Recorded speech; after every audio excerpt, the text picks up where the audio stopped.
The aim of the economic community of West African states is to promote cooperation and integration, leading to establishment of an economic union in West Africa in order to raise the living standard of its people and also to maintain and enhance economic stability, foster relations among member states and contribute to the progress and development. Now with the latest Sahel alliance from ECOWAS bloc, can we now say the aim of unity amongst African states is slowly falling apart with the impromptu withdrawal of these member states? Let us take a quick look at the Sahel alliance as they come out to make public of their withdrawal from ECOWAS. You're welcome to Inside Today. I am Jumai Manson, and I'm being joined by political scientist Mr. Moses Saleh. Do stay tuned.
You're welcome back. It's Inside Today. And like I said, I am Jumai Manson. And I said we're going to take a quick look at the Sahel Alliance as they come out to make public of their withdrawal from ECOWAS. And I am being joined by a political scientist, Mr.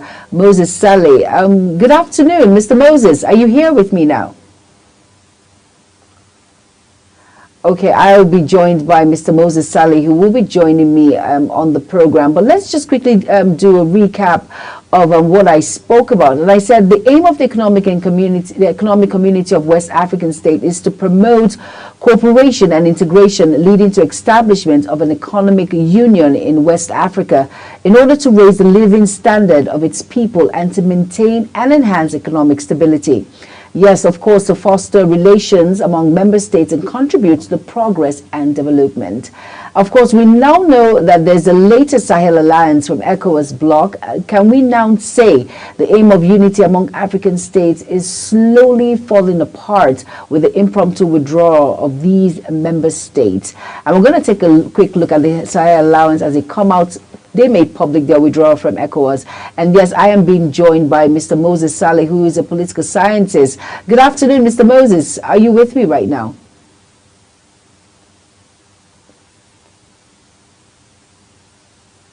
Mr. Moses?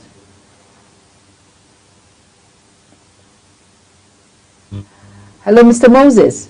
Good afternoon. Good afternoon. We're going to quickly go on a quick break, and we will be joined by Mr. Moses Saleh.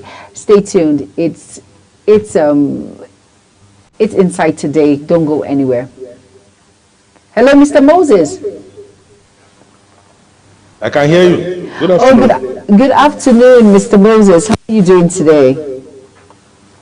I'm good. And you?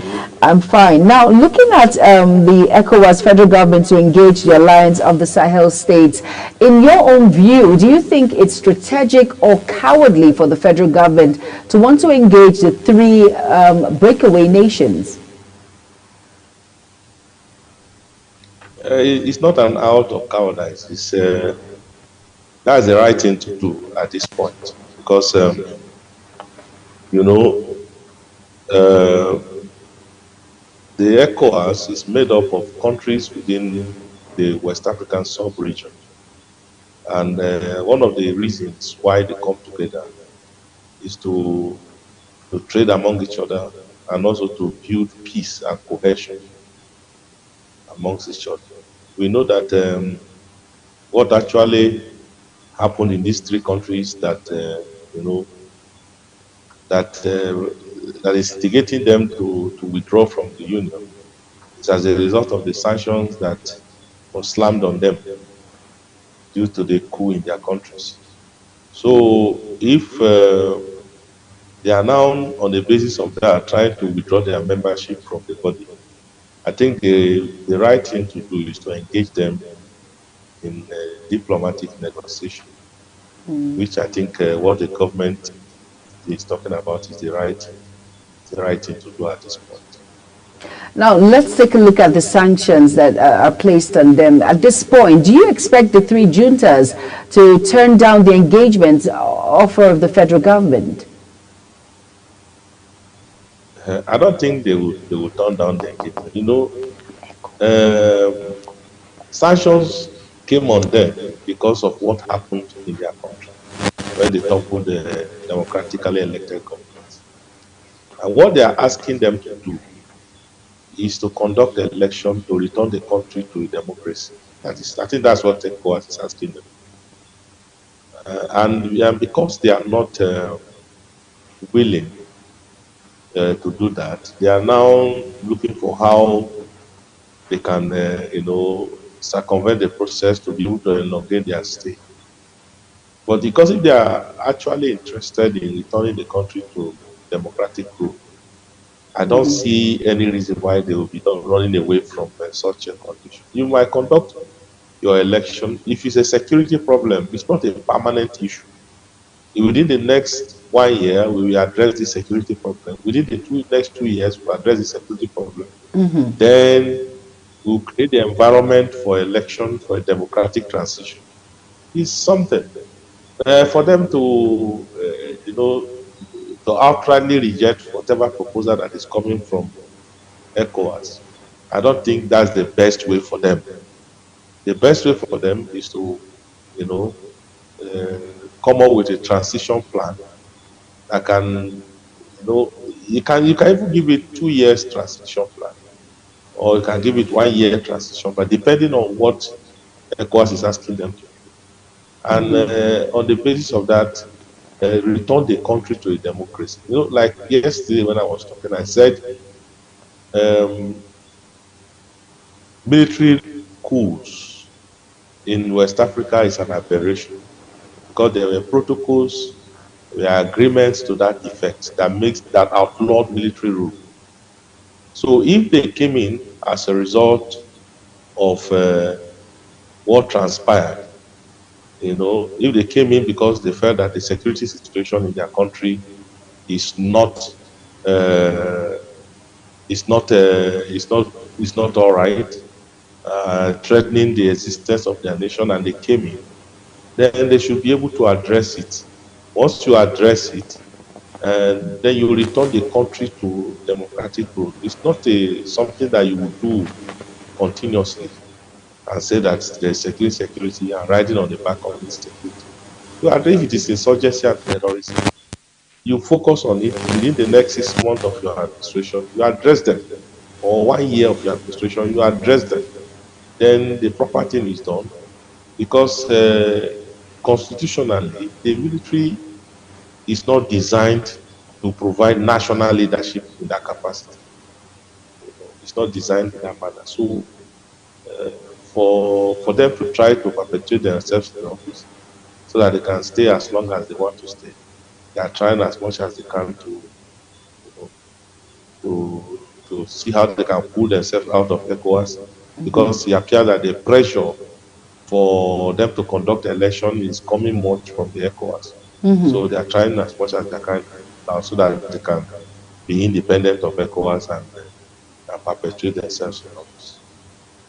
Now, don't you think the move by ECOWAS leadership will send wrong signals to other potential countries or would be potential juntas? No, what it means is that it's already, ECOWAS stand is already known. It's not something that is hidden. Coups are not welcome. That is the stand of ECOWAS. So anyone that is thinking that, if they emerge, they may get a waiver or something, I think they are joking, because whatever measure that they are having, they have taken concerning these three countries, they will still be applicable to every member who violates such principles and agreements. It's not something that is targeted at a particular country or a particular leader. It's a principle, it's an agreement that they have entered into, and they are standing by it. I don't see why it's difficult for them to agree or negotiate with ECOWAS.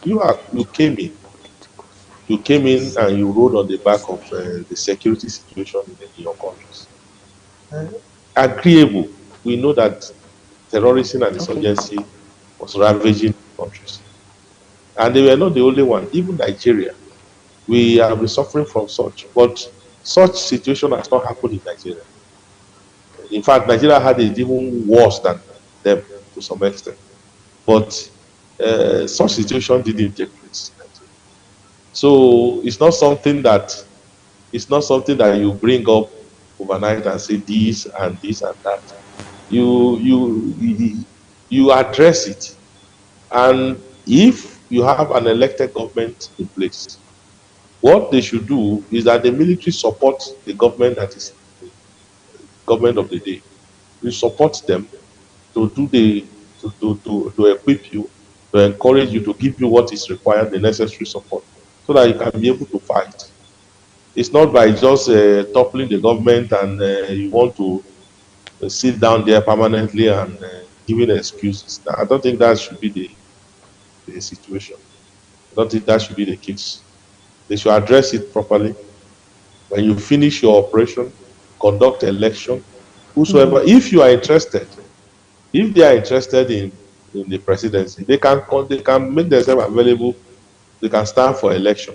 They can resign from the army or the military, and I don't think that should be the case. Now, in your own opinion, looking at weighing the circumstances behind this engagement, what do you think should be the terms of engagement between the federal government and the juntas? Yeah, because they have threatened to withdraw their membership from the sub-region. I think what the federal government should do, because Nigeria is a leader in the sub-region, is to see how they can talk, engage them in conversation to see reasons why they should remain in the sub-region, in ECOWAS. I think that should be the major talking point. They should, because they derive a lot of benefits if they remain within ECOWAS. Because these three countries, they are landlocked countries. They don't have access to this. So the shipment they make, whatever they have in terms of that goes to their country through the sea, is either Nigeria or they get it from Benin Republic. Either they ship it to Benin Republic or they ship it to Nigeria. Then from there, they can now transport it across the border to their countries. If they decide to withdraw from ECOWAS, such privileges will be stripped off, and the implications are so enormous for them. So the government can negotiate with them, let them see reasons why they should still remain in the sub-region, not in the ECOWAS, because it gives them more benefits. They have access to more trade. They can still trade. Once they do the right thing and the sanctions that is on them is, is freeze, they can still trade with all these countries. Look at Nigeria, for instance. They're considering the population of over 200 million people. Whatever trades that they have with Nigeria, give them a lot of benefits in terms of trade and in terms of commercial activities and all that kind of things that they engage. So I think when the government is engaging them, is to let them see the kind of enormous opportunities and benefits they will derive if they remain within ECOWAS. Because once they are out and they are no longer members of ECOWAS, these privileges and the conditions that they will not be applicable to them. Before they come to any country in West Africa, they have to come in with their visa. Unlike now that they have free passage, all you need is just a passport. You get to the border, you show your passport. Once you are a member of the union, you just walk in. But once they withdraw, any of their citizens that are coming into Nigeria or any other country in the sub-region, they have to come with a visa. And you know what that means. Yes. The process of obtaining a visa to come in is Herculean. So that will frustrate a lot of citizens and also increase the burden, increase the burden of governance in their country. Now, what do you think should be the frame of reference of guidelines? Guidelines in terms of what? In terms of the engagement and the terms between the federal government and the juntas. Nigeria has diplomatic representations in these countries in terms of embassies. We have our ambassadors there. So these ambassadors can engage them on behalf of the federal government. All they need is the strategic guidance, as you have said. Persuade these people not to leave. That could be the strategic guidance. And persuade them to remain. Don't persuade them and let them see reasons why they should remain. So the federal government can just give that strategic guidance, and those diplomats can do it. They have been relating with them already, so they know where to go and who to talk to. So they will do that on behalf of the government. Let them know that it pays them better if they remain than to leave. Because if they leave the union, the consequences on them and on their citizens are enormous. The consequences are enormous. Because they are disadvantaged by sea. They don't have access to the sea. The only access they have, these three countries, the only access they have is Nigeria and Benin Republic. That is by sea. I'm just giving you an instance. And there are other trade, like for instance, goods and services that flows across the border to Niger, to all those places. When that happens, it will become more stricter, because if goods are leaving Nigeria to those places, or if goods are coming in from there to Nigeria, the duties that they will pay at the entry point will be enormous. Because they will now start dealing with them with people who are not members of the union. They will pay almost the same duty with those who are bringing goods from the US or America. And you know what it means when they start competing with such people. I don't think they have the capacity to carry such burden. So it is to their advantage that they remain within the sub-region. And whatever concerns they have, they can bring it up by negotiation. It can be addressed. I see it as an attempt to intimidate ECOWAS, to see if ECOWAS could remove the sanction because they are threatening to leave. But I don't see ECOWAS responding in that manner, because these are standard practices that you get. When the whole of them had agreed that coups are not tolerable in the sub-region. It is part of their principles, it's part of their agreement. So when there is coup, the same measure, because what they have agreed on, will be applied. So ECOWAS did not do anything that is outside what has been agreed on and what has been accepted as it is. All right, let's move towards the sanctions. Now, should there be immediate lift of sanctions for the three juntas, in your own opinion?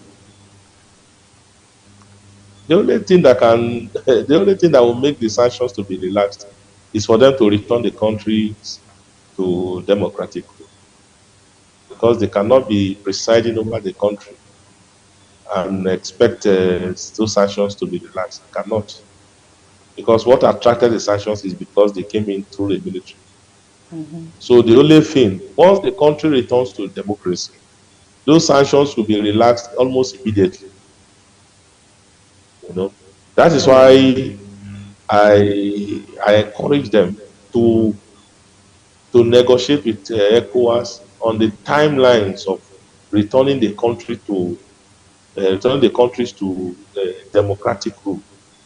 Because if they do not do that, you are sending the wrong signal that you are not ready to relinquish power. If they at all, if any of them is even interested in becoming president of their country, then they make themselves available and run for the election. We have seen such practices in the past where, a military leader will stand for election and even win and sworn in as the president. We have seen that in Ghana, Jerry Rawlings. We have seen even here in Nigeria. If not that death took Abacha away, Abacha would have emerged as president of Nigeria and all that. These are scenarios. So if they are actually interested in becoming, in perpetuating, in remaining in office, then they should make themselves available for election and stand for election, run for that election. If they win the election, then they can be the president. But as long as they are military officers and presiding over the country, it's a mismatch. And those sanctions will not lead them, because they have agreed, it's an agreement. Among all of them, they have agreed that the military coups is an aberration and it's unwelcome. So that is the only thing that will remove the sanctions from them. Now, before they return to democratic rule, now, do you think there should be a uniform lifting of sanctions and also a transition period, in your own opinion?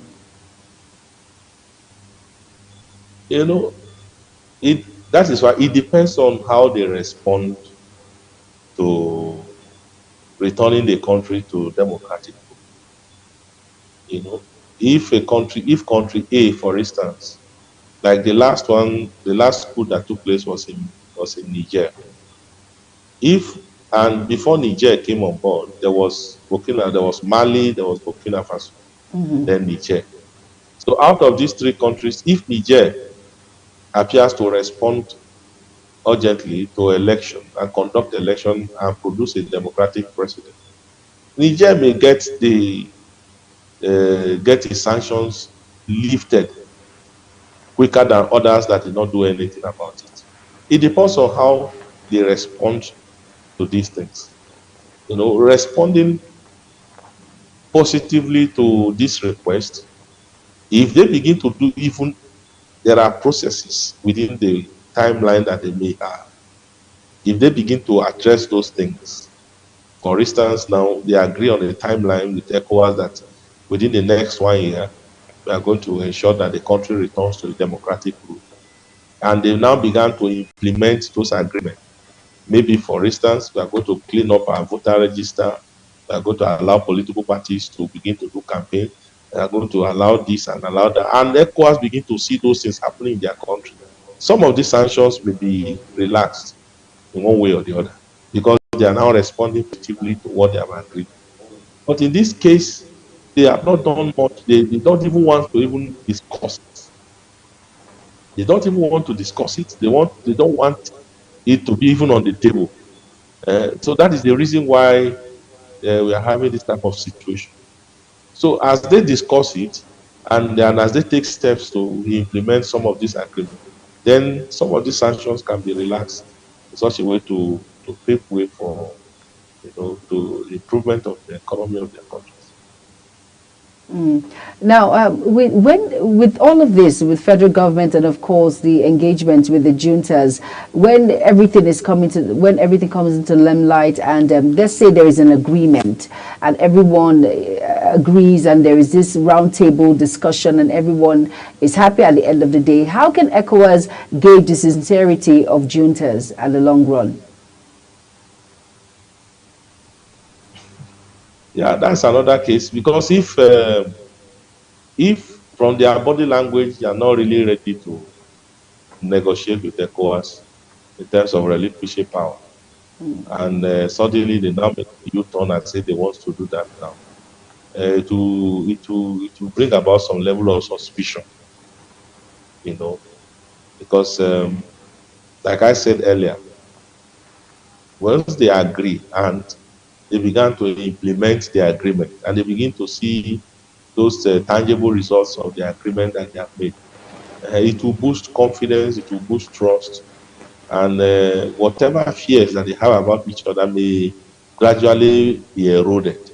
But if nothing is done at all, and they are not even willing to entertain any form of conversation around it, then it heightens the fear, it heightens the suspicion. And that is what we are seeing even at this moment. Because for them to have come together and say they are withdrawing their membership from ECOWAS, that tells you something, that these guys are not willing to leave the stage. They are not willing. They are never willing to leave the stage. And it is high time we negotiate with them in a peaceful manner, in such a way that they also will see the reason why they should do what is right. Nobody is saying that they cannot present themselves to run for the election. Nobody is stopping them. They can run for election, but let the election be conducted in a transparent manner, in a free and fair manner, so that if they win, as they claim that they are popular among their citizens, if the citizens choose them as the president, then so be it. But in the case of saying there's no election at all and they don't even want any conversation around it, that is where the problem lies. That is where the problem lies. Now, looking at this critically, do you think ECOWAS and the junta should form a joint transition team? That is what it ought to be now. That is, if they agree, if they subject themselves that, okay, this is what we should do to return the country to democratic rule, then a committee will be set up, a transition committee will be set up. And that transition committee will be encompassing. They will have representations from different sectors. They will have representation from the civil society within their country. ECOWAS, and African Union, these are people that will come to observe the process and the procedure, to ensure that things are done, according to prescription and according to standards. So the juntas will nominate a few people to represent them in that committee. So that committee will be the one, driving the implementation of the agreement. So that is how to go about it. They must have a committee, that a transition committee that does that. And that transition committee will be encompassing all the members, all the sectors, critical sectors of the state will be involved. ECOWAS will have representation. The AU to some extent, African Union, even the UN to some extent may have representation. Then all these other stakeholders, both local NGOs and international NGOs that have one stake or the other, they will be there to observe what is going on. And the funding, because the transition program in any country requires some level of funds to drive it home. So the funding may come from both in and out of the country. The government of this country may make some contribution. Then the counterpart, the foreign partners who are also members, they also make some level of contribution to ensure that they have a smooth transition. Now, how key is the participation of various citizens of the respective countries?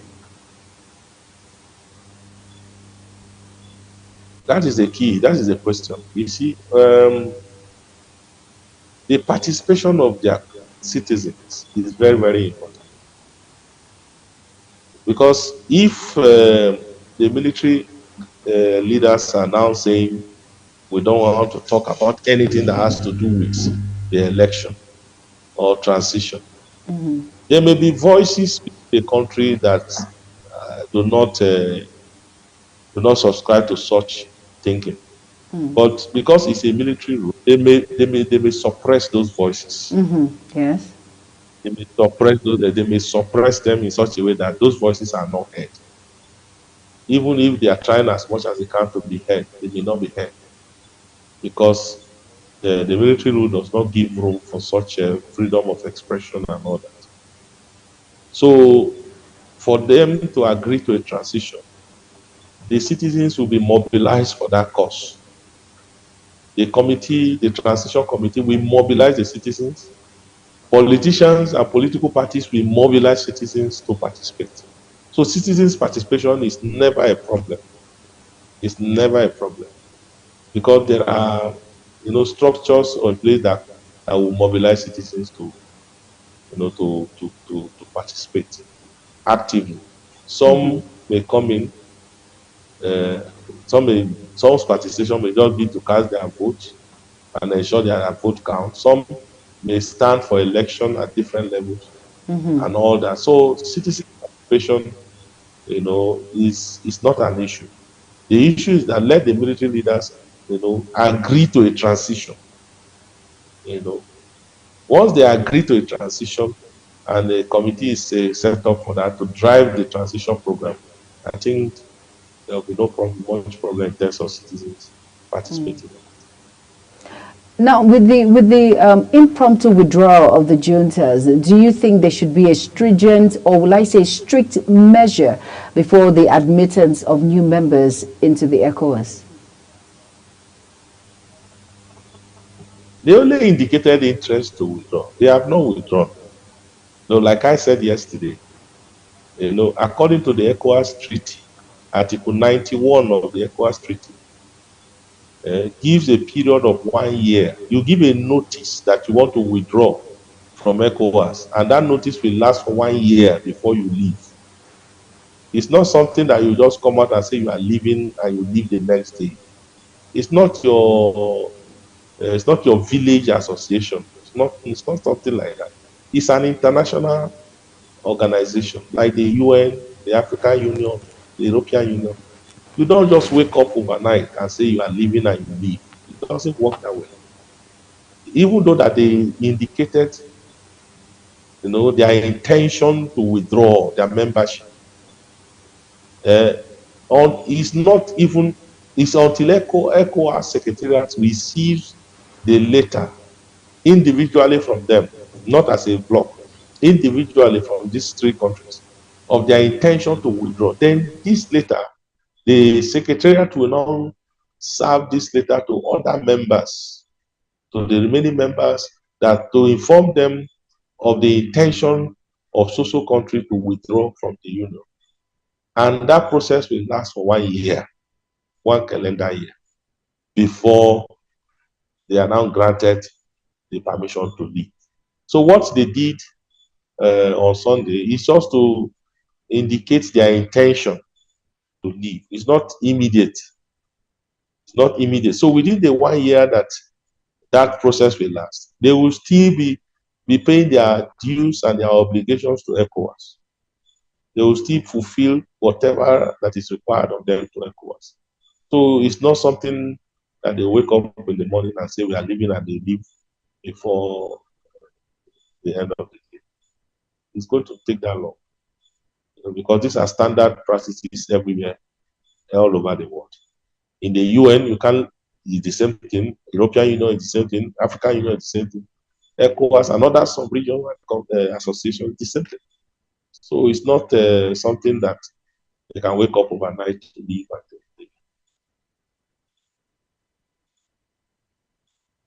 Break, and then you will rejoin us, and I'll ask you a couple more questions, and then we'll wrap it up on the program. Thank you so much. Let's quickly go on a break.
You're welcome back, and if you're just tuning in, this is Insight Today, and we're looking at ECOWAS, and we're looking at the juntas, from questions like frame of reference of guidelines to immediate lift of sanctions to lifting of sanctions and a transition period. ECOWAS gauge when it comes to the sincerity of juntas, to ECOWAS and the juntas from a joint transition team, to key participation of various citizens of the respective countries, and then stringent measures before the admittance of new members in the ECOWAS. Still talking about it with Mr. Moses Saleh, who has joined me. Mr. Moses, are you here now?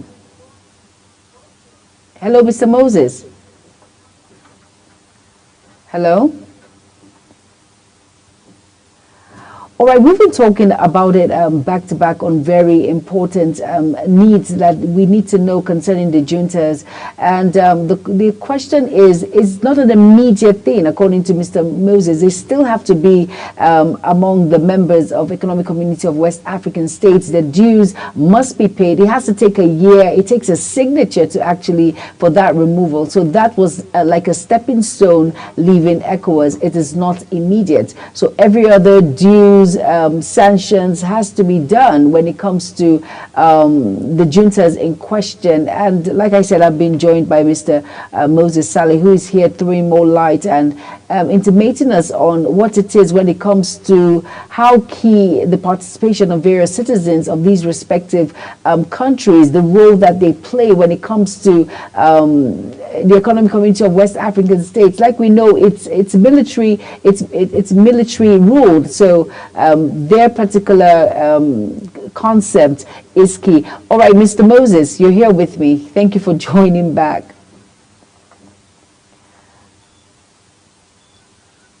Hello, Thank you, Mr. Moses. Thank you for having me. No, I still need you to throw more light on this admittance of new members in Economic Community of West African States, for new members who, in future will want to act in this sort of way, just like the juntas have acted. And then what strict measures do you think should be put in place, strict and measures that must be followed before the admittance of new members in ECOWAS? Because really this is a very, very, this is really sad to see that member states can just wake up and go on live and say to the world that they want impromptu removal from the Economic Community of West African States in question. Thank you very much. ECOWAS is a geographical organization. Geographical in the sense that all the members are those within the West African sub-region. So if you are a country within the sub-region, you are eligible to be a member of ECOWAS. It's not like other organizations like the the UN, whereby you have people all over the world subscribing membership. In this case, we is just a geographical one. That is what defines it. And if you look at the countries that make up the body, they are the countries that are geographically located within the sub-region.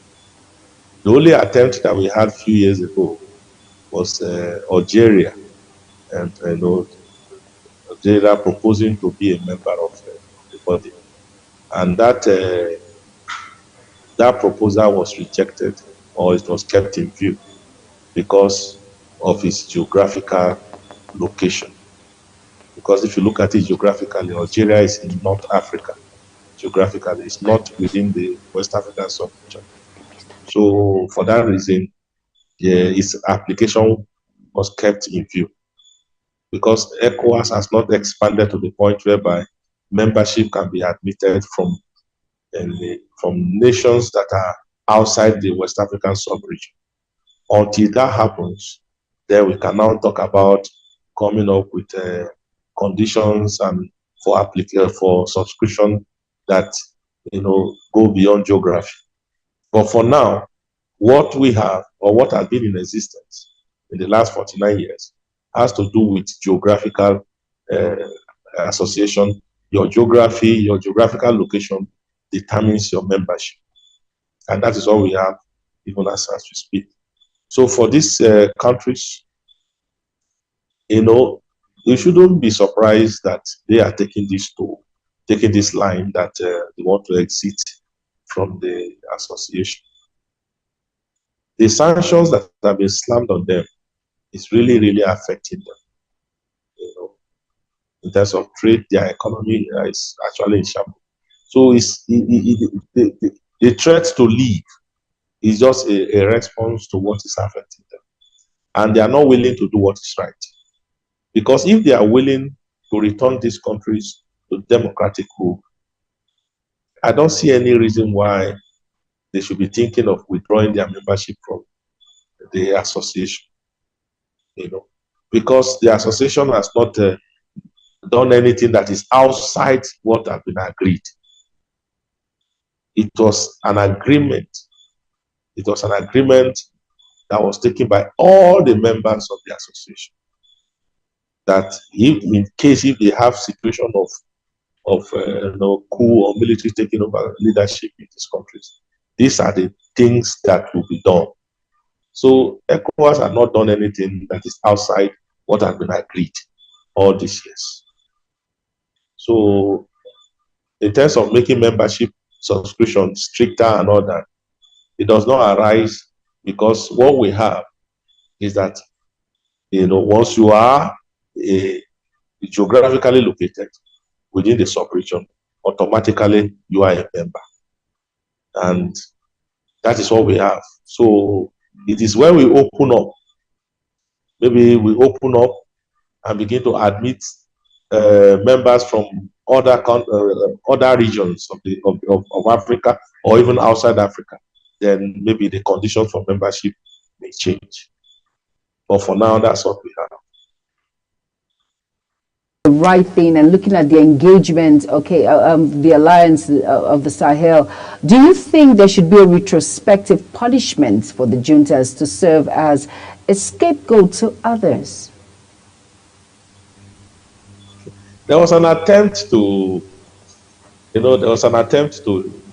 invade Niger. When it happened in Niger, there was an attempt to do that. But wisdom has to prevail over such action. Because if Niger was invaded, especially by Nigeria, we threatened to do that, perhaps the conflict or the crisis would have escalated. And if they had escalated to the point that it might be a confrontational war between Nigeria and the Republic of Niger. And if that happens, the whole of the West African sub-region will be in crisis. So that is why, wisdom has to prevail over that. So there's no other better punishment you can give to these juntas than what has been done. You know, the sanctions are really, really hitting them bad. They are really, really hitting them bad. And they are finding it very, very difficult to manage the economies in terms of, how their citizens are faring under such conditions. It's difficult for them. It's very, very difficult. So, in some places, like for instance in Niger, electricity supply was cut off as a result of that. And for that reason, Niger has been suffering from acute shortage of electricity, of manpower, of electricity, because Nigeria supplies them. And Nigeria cut it off as a response to the sanction slammed on them by ECOWAS. And you can imagine that if you don't have the power, they don't have electricity, you know how citizens will react. They are in perpetual darkness. They could not use electricity to do one or two things that they were doing before, to affect the trade, to affect so many things, and to affect their economies. So I'm just giving you an example of what the sanction has done. So citizens are suffering as a result of the sanctions that ECOWAS has slammed on them, on these three countries. And that's, in my own view, is the reason why the juntas are threatening to leave the sub-region. All right. Dr. Moses Saleh, thank you so much for being a part of Insight today and throwing in more light of the federal government to engage the Sahel Alliance. Thank you so much for being a part of Insight today. Thank you for honoring this invitation. Thank you. Thank you for having me. Thank you.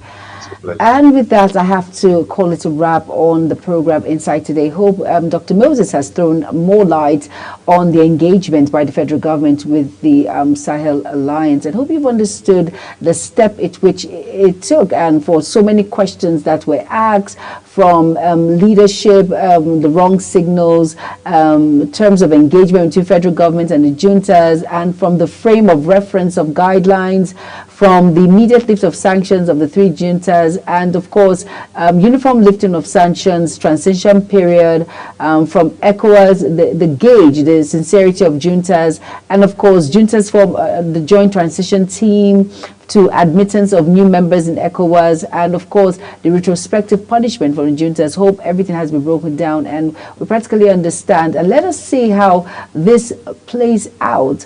All right, this is Insight Today. I am Jubai Bansin. Join me same time tomorrow. Have a good afternoon. Bye-bye.